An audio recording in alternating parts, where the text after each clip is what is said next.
Assalamualaikum warahmatullahi wabarakatuh. Bismillahirrahmanirrahim. Alhamdulillah. Wassalatu wassalamu ala rasulillah Sayyidina Muhammad ibn Abdillah wa ala alihi wa sahbihi wa man tabi'ahu wa man walah. Subhanaka la ilma lana illa ma'allamtana innaka antal alimul hakim. Rabbi syrah li sadri wa yassir li amri wahlul 'uqdatam min lisani yafqahu qawli, amma ba'du. Alhamdulillah, puji dan syukur kembali kita haturkan kehadirat Allah Subhanahu wa taala atas nikmat yang telah diamanahkan kepada kita sampai hari ini kita dapat diperkenankan oleh Allah untuk mempertajam ilmu agama kita, duduk simpuh mengkaji ilmunya Allah, yang mudah-mudahan duduknya kita dalam mengkaji ilmunya Allah benar-benar mendapat nilai sama dengan melaksanakan sholat sunnah 1000 rakaat sebagaimana yang Rasul janjikan kepada umatnya. Para pemirsa yang saya muliakan, tanpa terasa kita sudah masuk di pekan pertama bulan Rabiul Awal. Kita tahu bahwa para ahli sejarah sepakat, mayoritas ahli sejarah mengatakan bahwa Rasulullah lahir di bulan Rabiul Awal. Karena itu ada baiknya kita mempertajam pengetahuan kita tentang pribadi Nabi besar Muhammad Sallallahu Alaihi Wasallam, seorang tokoh besar selalu pantas dan layak untuk dicari tahu dan tidak akan pernah menemukan kejenuhan untuk meneliti tentang sifat-sifat yang beliau miliki. Rasulullah Sallallahu Alaihi Wasallam disifati oleh Imam Abdurrahman Ad-Dibai. Satu di antara sifat beliau, wa ya'fu 'anil dzambi idza kana fi haqqihi wa sababi. Apabila ada orang yang berbuat zalim kepada beliau, berbuat salah kepada beliau, sedikit pun tidak ada rasa sakit hati, apalagi upaya untuk balas dendam. Wa ya'fu 'anil dzambi, beliau maafkan kesalahan orang lain kalau terkait dengan pribadi beliau. Sehingga dalam satu riwayat, sebagaimana yang tercatat dalam kitab Sahih Al-Bukhari dari sahabat Abu Hurairah, ada seorang sahabat yang disebut rajulan, seorang laki-laki, datang kepada baginda Rasul untuk meminta wasiat. Ausini ya Rasulullah, berikan saya wasiat. Wasiat ini posisinya lebih tinggi daripada pesan. Tapi masyarakat kita biasanya wasiat itu identik dengan detik-detik kematian. Padahal dalam ajaran fikih, seseorang yang akan bepergian, yang jarak tempuh perjalanannya diperbolehkan mengqashar menjamak sholat, maka sebelum ia berangkat disunahkan menulis pesan, menulis wasiat untuk keluarganya. Seorang lelaki ini datang kepada Rasul, dia bilang, ausini ya Rasulullah, berikan saya wasiat. Singkat, padat pesan beliau, wasiat beliau kepada sahabat ini cuma 2 kata. La taghdab, jangan marah. Jangan gampang tersinggung. Jangan gampang emosi. Jagalah amarahmu, la taghdab, jangan marah. Faraddada miraran, lelaki ini kembali bertanya, ya Rasul, ausini, wasiati saya. La taghdab. Ausini ya Rasulullah, la taghdab. Berulang-ulang lelaki ini minta wasiat, Rasul cuma jawab, la tagdob, jangan marah. Terkait dengan sifat marah ini, seorang peneliti dari orang-orang Yahudi yang paham betul akan ajaran kitab Taurat, yang bernama Zaid bin Sun'ah. Jadi dia paham isi kitab Taurat. Sebelum dia beriman kepada Nabi Muhammad, benarkah bahwa beliau adalah seorang nabi akhir zaman? Dari sekian sifat diteliti, mulai dari nasabnya, siapa ayah beliau, siapa kakek beliau, sampai ke atasnya, diteliti betul, benarkah Nabi Muhammad ini seorang nabi akhir zaman?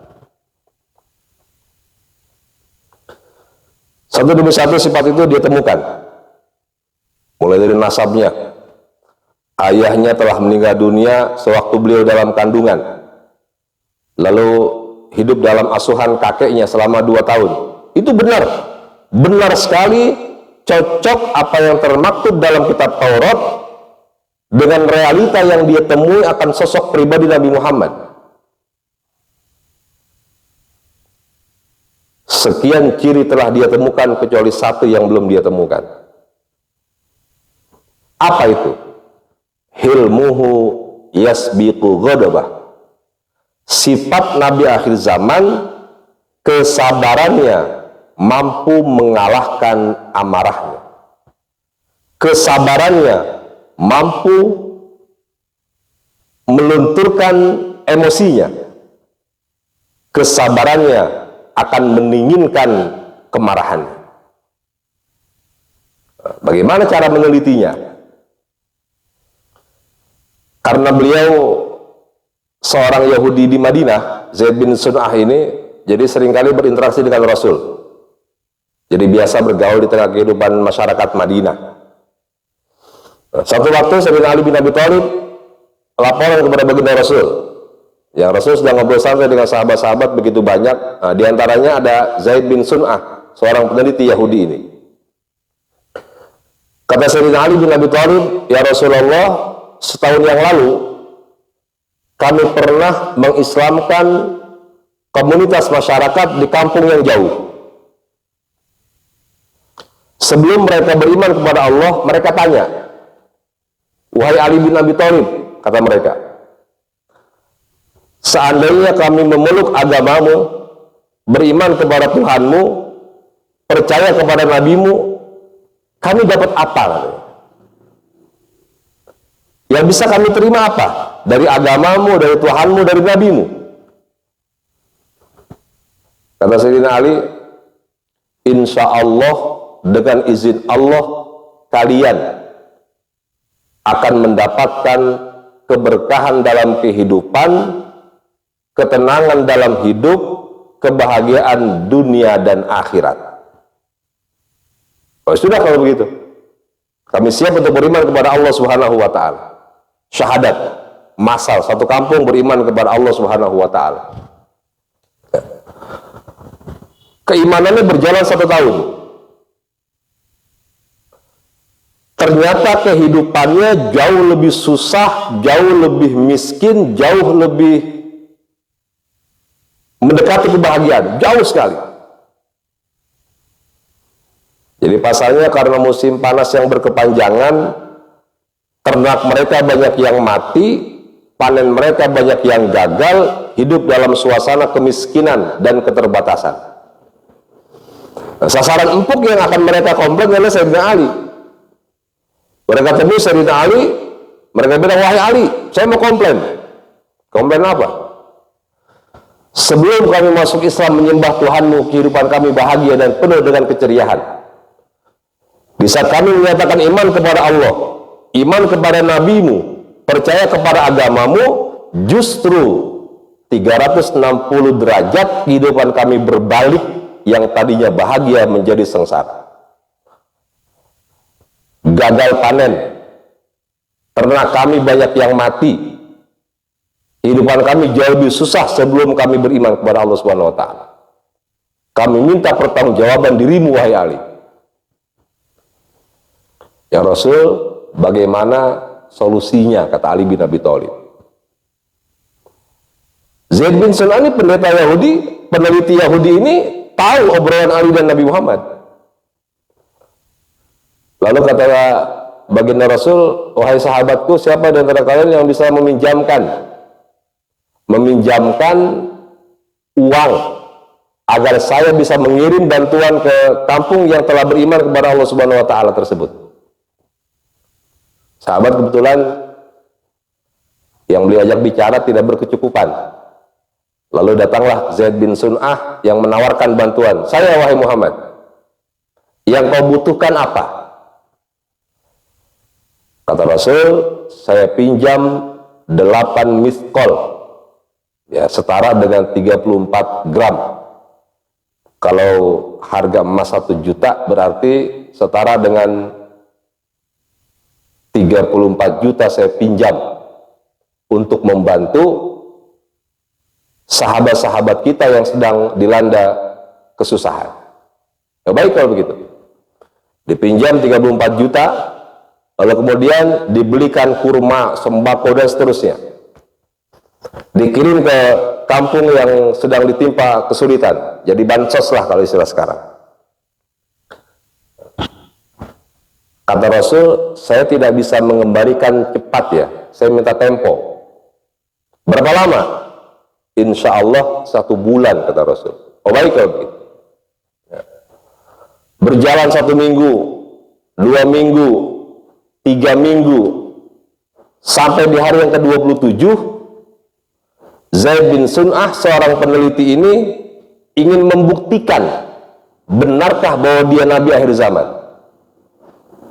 Saatnya saya membuktikan apakah kesabarannya mampu mengalahkan kemarahannya. Nah, di hari itu beliau selesai mensolatkan jenazah sahabat Ansor dan mengantarkan ke pemakaman. Di pertengahan jalan, Rasul bersama dengan sahabat Umar bin Khattab, bersama dengan sahabat Ali bin Abi Thalib, bersama dengan sahabat Abu Bakar As-Siddiq dan Sayyidina Utsman bin Affan sedang berjalan pulang, dijegat oleh Zaid bin Sun'ah, peneliti Yahudi ini. Kata Zaid bin Sun'ah, begitu berada di hadapan Rasul, Zaid bin Sun'ah memegang kerah baju Rasul, diangkat tinggi-tinggi. Apa dia bilang? Engkau wahai Muhammad, sudah menjadi rahasia umum. Bani Hashim, keturunanmu, kakekmu, moyang-moyangmu sudah terbiasa kalau pinjam uang selalu mengembalikannya lama sekali. Janji hari ini bilang besok, sudah besok bilang lusa, minggu depan bilang bulan depan, selalu menunda-nunda hutang. Sudah menjadi kebiasaan dari keturunan-keturunanmu. Kalau sudah janji bayar hutang selalu ditangguhkan. Subhanallah, Rasul tersenyum. Umar bin Khattab marah sekali. Kata Umar bin Khattab, hati-hati kau bicara. Ya Rasul, izinkan saya menebas batang lehernya. Kata Rasul, sabar ya Umar, jangan. Apa kata beliau? Berapa hutangku? 8 miskol, setara dengan 34 juta.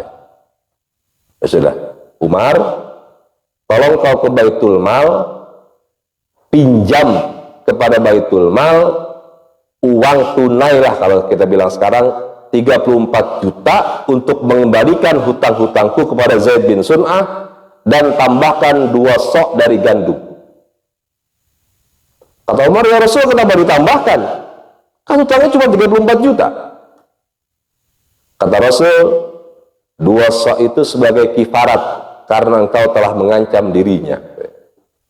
Oh baik ya Rasul.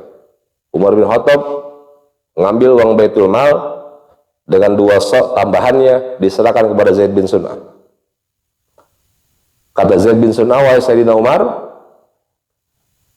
sebetulnya hutang Rasul belum jatuh tempo, masih 3 hari. Makin marah Sayyidina Umar. Kalau belum jatuh tempo, kenapa kau tagih? Kau permalukan wajah Rasul di depan kami-kami. Apa kata Zaid bin Sun'ah? Itu adalah bagian dari penelitian saya akan sifat Nabi Muhammad. Benarkah beliau seorang nabi akhir zaman? Kalau beliau marah dan emosi, berarti beliau bukan seorang nabi akhir zaman. Tapi subhanallah, yang saya temukan, hilmuhu yasbiqu ghadabah. Kesabaran beliau mampu meredam amarahnya. Urusan pribadi beliau yang saya permalukan di hadapan sahabat-sahabat besar, sedikit pun amarahnya tidak terusik, dan beliau tetap tersenyum menyikapi apa yang saya lakukan terhadap beliau. Umar tersenyum. Kata Sayyidina Umar, kalau kau sudah tahu, sekarang bagaimana? Wahai Sayyidina Umar, aku akan datang ke hadapan Rasulullah, katanya. Untuk apa? Untuk bersyahadat. Beliau datang ke hadapan Rasul, bersyahadat, disaksikan oleh sahabat-sahabatnya, berkat yang dia temukan dari sifat Nabi akhir zaman, bahwa kesabarannya mampu mengalahkan amarah. Inilah yang harus dimiliki oleh para juru dakwah. Jadi dalam rangka menyampaikan ajaran Allah, sampaikan dengan cara yang santun, dengan cara yang lembut, dengan cara yang bijaksana. Jikalau urusan pribadi kita yang dihina, sifat Rasul memaafkan jauh lebih baik daripada kita membalas dengan kesalahan, dengan kezoliman. Tapi kalau agama Allah yang dihina, kalau agama Allah yang dicaci maki, kalau agama Allah yang diusik oleh mereka, sifat Rasul, wa idza duyi'a haqqullah lam yakum ahadun li ghadabi. Kalau sudah agama Allah yang dihina oleh orang-orang kafir, tak seorang pun yang mampu membendung amarah beliau. Tidak ada pilihan kecuali angkat senjata dan kita berperang. Subhanallah. Jadi beliau punya sifat kesabarannya mengalahkan kemarahannya. Wajar sekali jika Allah memilih beliau sebagai pemimpin para nabi, imamul anbiya wal mursalin. Sebab apa? Nabi-nabi akhir zaman, nabi-nabi sebelum beliau, itu terkadang kalau ada umatnya yang sudah disampaikan dakwah, sudah disampaikan risalah Allah kepada mereka, mereka tidak mau beriman. Mereka membangkang akan ajaran Allah. Tak segan-segan Rasul terdahulu menyampaikan permohonan kepada Allah agar Allah membinasakan umatnya. Nabi Nuh, beliau sampaikan doa kepada Allah agar umat yang tidak beriman kepada Allah ditenggelamkan. Seluruh yang meninggal dunia kecuali yang beriman kepada Allah Subhanahu wa taala. Qarun di zaman Nabi Musa tidak beriman kepada Allah dan menolak bayar zakat, tidak mau membayar zakat, Allah timpakan atas permohonan Nabi Musa, bumi terbelah dan Qarun ditelan oleh bumi. Firaun yang mengejar Nabi Musa ditenggelamkan di Laut Merah, tetapi tidak untuk umat Rasulullah. Kenapa tidak? Sebab sedikit pun beliau tidak pernah menyampaikan permohonan kepada Allah agar Allah menghancurkan orang-orang yang tidak beriman kepada Allah Subhanahu wa taala. Oh, masyhur kisahnya ketika beliau hijrah ke Taif. Beliau disambut dengan sambitan, bukan dengan sambutan tola al-badru alaina, tapi dengan lemparan batu itu. Sampai beliau harus berjalan merangkak karena kaki beliau berlumuran darah. Allah mengutus malakul jibal, malaikat penunggu gunung, yang menawarkan jasa kepada baginda Rasul. Wahai Rasulullah, kata malakul jibal, kalau kau izinkan untuk penduduk Taif yang telah menghinamu, yang telah menyambutmu dengan cacian, dengan lemparan batu, izinkan aku untuk memindahkan Jabal Abi Kubais, gunung yang ada di Mekah dan gunung yang ada di depannya itu. Jadi ada dua gunung. akan aku angkat, aku pindahkan ke kota Taif sehingga mereka hancur dan binasa. Apa kata beliau? Jangan wahai malaikat. Kenapa jangan? Arjullaha ayyukhrija min aslabihim may ya'budullaha wahdah.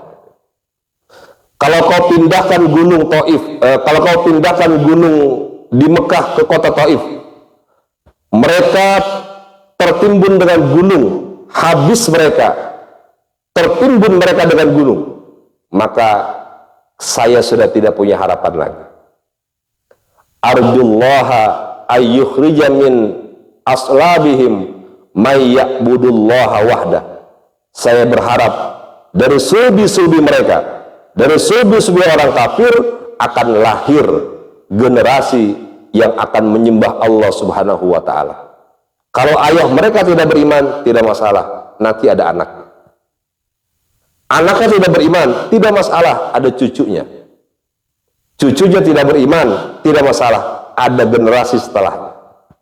Berkat kesabaran beliau yang mampu menahan amarahnya, menahan emosinya, Islam dapat berkembang pesat, dapat berkembang cepat karena tidak minta azab atas umat yang tidak beriman kepada Allah Subhanahu wa ta'ala. Inilah yang diwarisi oleh Rasul kepada para pendakwah. Wali Songo datang ke Indonesia yang mayoritas agama mereka adalah Hindu. Indonesia agamanya Hindu sebelum Islam datang. Kita yang asli Indonesia paling tidaklah kalau kita ingin melihat zaman dahulu, insya Allah kita ini agama kita, nenek moyang kita, leluhur kita yang asli Indonesia, insya Allah antara animisme dan dinamisme, barangkali ke Hindu lah. Berkat kesabaran Wali Songo yang tidak menimpakan azab, memohonkan azab kepada Allah terhadap orang-orang yang tidak beriman, akhirnya kita orang Indonesia dapat menyembah Allah, dapat beriman kepada Allah Subhanahu wa ta'ala, sekalipun dahulu banyak diantara nenek moyang kita yang tidak beriman kepada Allah Subhanahu wa ta'ala atas sentuhan dakwah para Wali Songo. Itulah sebabnya bahwa sifat baginda Rasul yang telah diteliti oleh Zaid bin Sun'ah, seorang pendeta Yahudi, telah sempurna ditemukan dan dia pun beriman kepada Allah Subhanahu wa ta'ala. Karena itu sebagai umat beliau kita pun harus berintrospeksi diri.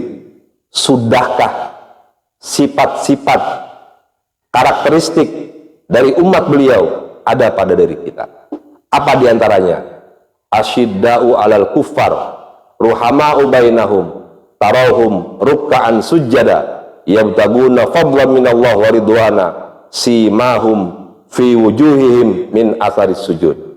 Di antara sifat-sifat umat beliau adalah tegas terhadap orang kafir, kasih sayang kepada sesama muslim, menebarkan rahmat Allah, mencari anugerah Allah, cari anugerah Allah yang halal, dan tidak lupa untuk selalu sujud kepada Allah Subhanahu wa ta'ala yang terpancar dalam wajah umat Rasulullah. Tanda keceriaan dalam sujud, auranya memancar ke wajahnya, bukan titik hitam di kening, tapi ada pancaran cahaya yang muncul karena berkat kita sujud kepada Allah Subhanahu wa ta'ala. Mudah-mudahan Allah Subhanahu wa ta'ala memberikan kita kemampuan dan kesanggupan untuk bisa sempurna 100%. Sebagaimana Zaid bin Sun'ah yang meneliti sifat Nabi akhir zaman, ditemukan seluruhnya, dan mudah-mudahan kita pun sebagai umat beliau mampu memenuhi segala karakteristik ciri-ciri umat beliau, dan mudah-mudahan Rabiul Awal ini kita jadikan sarana untuk mengkaji sejarah Nabi Muhammad SAW. Mudah-mudahan sedikit bermanfaat. Wallahu a'lam bishawab. Assalamualaikum warahmatullahi wabarakatuh.